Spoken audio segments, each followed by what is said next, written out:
Cooperative societies के president doctor Zakir साहब, उन सब का बहुत शुक्रगुजार हैं कि आप सब एलजी सर और सीईसी सर, आप सब यहाँ पे तशरीफ़ फरमाएं। आपका तशरीफ़ यहाँ मतलब हमारे इस ओकेजन पे, इनोग्रेशन के मौके पे आप सबका यहाँ पे तशरीफ़ फरमाना ही हमारे लिए एक बहुत बड़ी बात है सर। ये एक ऑनर की बात है हमारे लिए।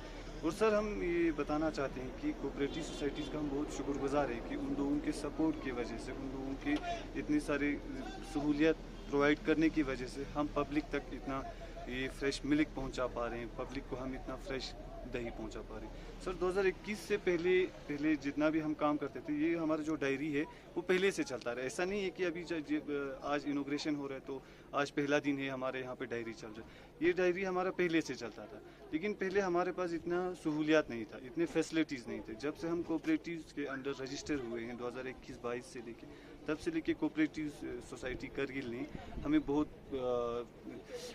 सारी फैसिलिटीज़ प्रोवाइड की हैं, जिनकी वजह से हम पब्लिक को अच्छा खासा फ़ायदा पहुंचा पा रहे हैं। सर इन्हीं के सहूलियत की वजह से सबसे पहले यहाँ पे मैनुअल में काम होता था, सारा काम मैनुअली होता था, बिल्कुल यहाँ पे ना कोई मशीनरीज थी ना कुछ था।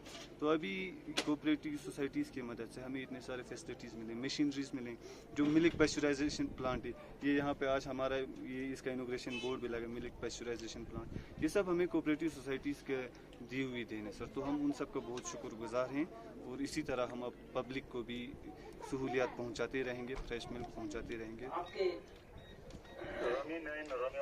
मसाइल का सवाल है, ये जो लसार टनल है ये क्यों रुका है नहीं पता, हमको नहीं पता, पहली बार मैं इसको समझ रहा हूँ। तो मुझे देखो दोस्तों, अब हिंदुस्तान गरीब नहीं है, अब हम गरीब नहीं है, अब हमारे पास पैसे की कमी नहीं है। अब मोदी जी हमारा लीडर है, वो कहता है आगे बढ़ो भाई, मदद करते हैं, उसके लिए सब बड़ा यहाँ भी हो वहाँ भी हो। तो ये क्यों हो रहा है नहीं पता, मैं इसका दरियाफ्त करूंगा इसके बारे में। और जो इसमें ये हिचकिचाहट आ रही है, अड़चने आ रही हैं, उसको हम कोशिश करेंगे हटाने की।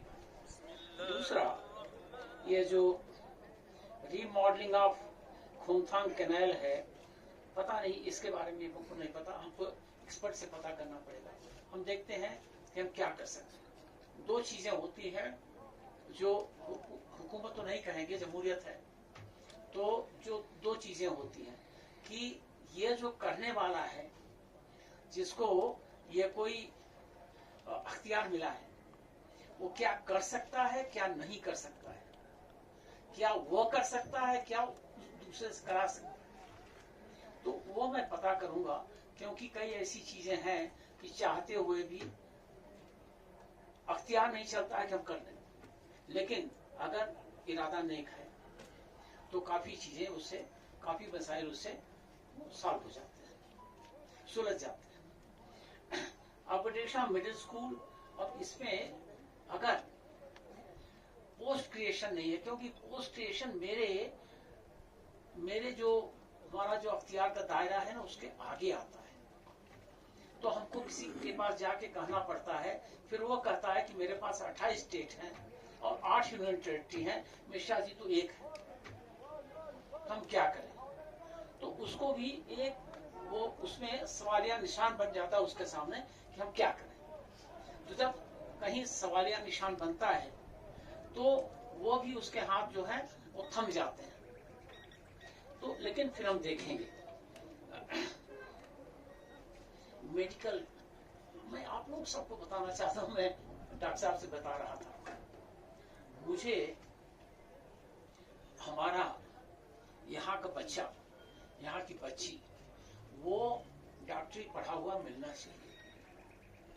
जब वो बच्चा हमको मिल जाएगा तो हमारी जो सेहत की जो दिक्कतें हैं वो वही दूर करेगा। फिर डॉक्टर साहब से मैं ये कहा कि एमबीबीएस करने के बाद मत बुलाओ उसको, बोलो तू बेटा पीजी करके आ, बिटिया पीजी करके आ। तो 6 साल में हमको लगता है कि शायद ऐसी उम्मीद बने कि हमारा बच्चा ही हमारे लोगों को देखभाल कर रहा है, उसको ये भी मालूम है कि क्या प्रॉब्लम है, ये बीमारी क्यों आई, इसका इलाज क्या है। तो ये थोड़ा सा टाइम लगेगा, और इसमें मैं ये भी कोशिश कर रहा हूँ कि जो बच्चे हमारे यहाँ जाते हैं, तो है क्या कि बच्चा एक बार हमारे लद्दाख से निकला, दिल्ली गया, फिर वो उसका थोड़ा पहाड़ पर आने का मन नहीं बनता है। फिर मैं कोशिश कर रहा हूँ कि नहीं भाई, तू आ यहाँ 5 साल कर, फिर तेरी मर्जी। तो 5 साल तो हम उससे अपनी थोड़ी समस्याओं को, कठिनाइयों को उससे सॉल्व कराएं। तो ये जो मेडिकल वाला है, ये हम कोशिश कर रहे हैं। अभी मैंने ओपन इंटरव्यू कर दिया कि डॉक्टर आए, इंटरव्यू हुआ, उसको 2.5 लाख रुपए तनख्वाह दे दिया, चल भाई काम कर। वहां तक हम कर रहे हैं आगे। लेकिन फिर भी चूंकि ये हाई एल्टीट्यूड है, तो आने वाले हमारा IAS अफसर भी नहीं रुकना चाहता। हमने तो श्रीकांत को रोक रखा है, इसको तो हम जाने नहीं गए। लेकिन दिक्कत क्या है कि यहाँ आया, छुट्टी ले लो, चले जाओ, टेम्पररी ड्यूटी बना लो। तो मैं उसका भी बंदोबस्त कर रहा हूँ। लेकिन जरूरी यह है कि जिसकी दिलचस्पी हो वो बंदा यहाँ आए, काम करे। तो फिर उसका भी गुजारा है, हमारे लोगों का भी गुजारा है। ये जो लैंड रेट वाला है, ये मैं पता करूंगा, क्योंकि ये जो लैंड रेट है आर्मी भी नहीं करती है। आपको मैं बताना चाहूंगा, ये आर्मी में एक विभाग है, डिफेंस स्टेट को जो कंट्रोल करते हैं। तो directorate of defence state management, वहां पर भी कोई बैठे हुए हैं। वो आर्मी जब कहती है तो वो कहते हैं अच्छा ठीक है बताओ। इसको मुझे तजुर्बा है, क्योंकि मैं जब गवर्नर था 2017 में अरुणाचल में, तो हमारे एयरफोर्स के लिए रेंज चाहिए था ऊंचाई पर 12,000 फीट। अब उसको मैंने बड़े मेहनत से लिया। फिर डिफेंस स्टेट वालों उसका भाई किराया दे। अब उन्होंने कहा साहब किराया तो हम महीने महीने देंगे। फिर नोटिंग आ गई उसकी कि साहब किराया अब हम महीने नहीं देंगे, अब हम किराया साल में देंगे। अब जिनकी जमीन थी उनको दिक्कत हो गई, उनको शुभा हो गया कि ये तो सुबह की बात है, शुभा हो रहा है, डाउट हो रहा है। तो ये मैं देखता हूं कि कहां पर ये जो बस्ता खामोशी है ना, वो कहां पर बस्ता खामोशी है, कहां टिकी है, तो हमको बस्ता खोलना पड़ेगा। हम देखेंगे उसको। ये टूरिज्म, आज मैंने इतनी खुशनुमा जगह देखी, इतनी अच्छी जगह देखी, तो वहां पर बंदा अगर मान लो गुजरात से आ गया, या मेरे जहाँ का मैं लखनऊ से आ गया, इलाहाबाद से आ गया, तो वो तो बाग बाग हो जाएगा। तो ये इसका डेवलपमेंट बहुत जरूरी है। तो मैंने कुछ आइडिया दिया है, अखुन जी को दिया है और बाला साहब को दिया है, और उस पर काम करें। और जो होटल हैं दिल्ली में, जो लोग या टूरिस्ट एजेंसी हैं जो बुक करते हैं, उनसे कॉन्ट्रैक्ट 10 कमरे बनाए, 10 कमरे से कम नहीं होगा, और वो हाई एंड रखें। ये नहीं कि हम 50 रुपए 100 रुपए वाला किराया, हम ऐसा रखें कि जिसमें जावेद अख्तर आए, बैठ के और अपनी नज़म लिखे, या फिल्म की उसमें कहानी लिख दे। तो एक कहानी लिखी उसने 10 दिन में, उसको 2 करोड़ रुपए मिला, तो वो हमको 5 लाख रुपए देने तैयार हो। तो हम ऐसी दिमाग अपना ऐसा इस्तेमाल करें। देखो भेजा अल्लाह ताला ने दिया है, तो इस्तेमाल सही करो। तो कुछ ऐसा मैं सोच रहा हूँ। अब देखो कहाँ तक ये हमको ले जाता है आगे अल्लाह ताला, क्या हमको होता है, कोशिश करेंगे। ये जो फ्लडिंग क्लियरेंस है, ये तुम करो श्रीकांत, ये क्यों करो? इसका तो कोई इसमें हमको नहीं लगता है कोई प्रॉब्लम होना चाहिए। ये तो प्रायोरिटी पर करो। अब ये कह रहे हैं कि 2000 कैनल, 2000 कैनल, तो अब ये 2000 कैनल अगर 4 साल तक मान लो ये मलबे में दबा रहा तो हमारा भाई बहन क्या करेगा भाई? अब इसके लिए जो भी खर्चा हम कर देंगे। इस पर क्या कोई ये ऐसा रॉकेट साइंस थोड़ा ना है, बुलडोजर लगाना है, जेसीबी लगाना है, करो तो इसको करो। ये एक आप वसूल तय कर लो कि जो लैंड है, जो लैंड काश्त हो रही है और वो लैंड मानो छुप गई किसी ये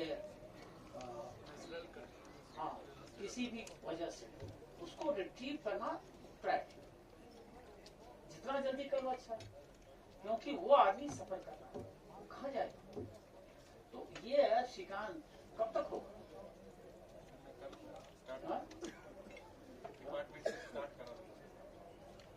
नहीं ऐसे नहीं, कब तक होगा? तो स्टार्ट तो ठीक है, मुझे फिनिश चाहिए। हमको इनॉग्रेशन नहीं चाहिए, हमको फाउंडेशन नहीं चाहिए, इनॉग्रेशन। इस पर करो, जो मदद तुमको चाहिए मेरे पास आओ, इनके पास आओ, ये हमारे पास आ जाओ। लेकिन जो मलबे में जमीन दब जाए और वो उपजाऊ जमीन हो जो काश्त हो सकती है, उसको रोकना ये तो गुनाह है, तो इसको आप करें। लेकिन अब हमको ये लोकल सप्लाई का मामला आता है, मिल्क का। अभी हमको नहीं पता पूरा कि वो कैसे लेते थे, टर्म क्या थे, लेकिन मेरा रसूख है उनके साथ। और फौज का, मैं भी 35 साल फौज में था, आज के 25 साल पहले 26 साल पहले मेरा रसूख है। तो कोई वाजिब बात होगी तो हमको नहीं बोलेंगे। तो वाजिब बात क्या है?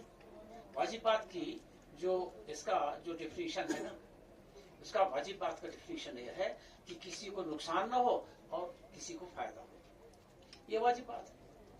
तो इसमें नुकसान तो नहीं होने का। तो ये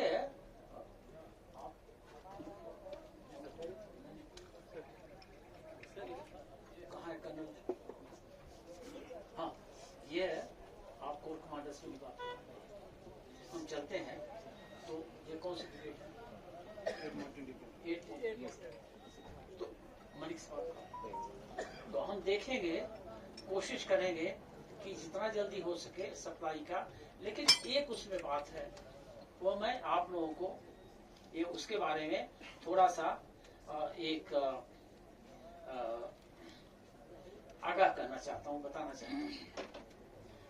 देखो, आर्मी का जो जवान है ना, सुबह उठा तो चाय चाहिए, फिर ब्रेकफास्ट चाहिए, उसके बाद लंच आ गया, फिर उसके बाद डिनर आ गया, कहीं दही दिया, कहीं उसको दूध दिया, चाय में दूध डाला। अगर उसको एक दिन नहीं मिलेगा तो कहेगा कि लेफ्टिनेंट गवर्नर ने हमारा गला काट दिया। तो सप्लाई कांस्टेंट हो, ये जरूरी वो पहले पूछेगा। तो आप लोग इसके बारे में जो भी ये बंदोबस्त कर सकते हैं, ऐसा करें कि सप्लाई कांस्टेंट हो। ये मैं बात करूंगा, बात करके मैं सीसी साहब को बताऊंगा। आप लोगों से मेरी मुलाकात हुई, ये मुझे बहुत अच्छा लगा। और मैं सोचता हूं कि आप लोग इतने दूर दराज के इलाके में बैठे हुए हैं, अल्लाह ताला ने इतनी अच्छी वादी दी है आपको। ये गर्मियों में तो ये जन्नत लगती है, जन्नत फिरदौस जो सात वाला है उसमें, तो वो आपका मुकद्दर है। और मुझे लगता है कि उसको आप ऐसा इस्तेमाल करें कि आपकी खुशहाली उससे बढ़े। ये मेरी दुआ है, दुआ करता हूँ। और आप लोग आगे बढ़ें, सब खुश रहें, सब हेल्दी रहें, ये मैं विश करता हूँ। Thank you. जय हिंद, जय भारत।